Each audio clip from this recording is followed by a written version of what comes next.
ఏం చేస్తానా? హాయ్, నేనైతే సేమియా కేసరి చేస్తున్నాను. ఏమన్నా స్వీట్ తినాలనిపిస్తుందని అడిగావు కదా, అందుకని. వా. ప్రస్తుతానికైతే ఏం లేవు ఇంట్లో. సేమియాలు అంటే ఇప్పుడే ఫ్రై చేసి కొంచెం వాటర్ వేసాను అనమాట. సేమియా కేసరి అయితే చేస్తున్నాను ఇంట్లో ఉన్న వాటితోనే. ఓకే. సేమియా కేసరి అయితే రెడీ.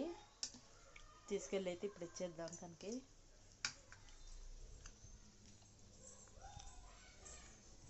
టెంటడాయ్.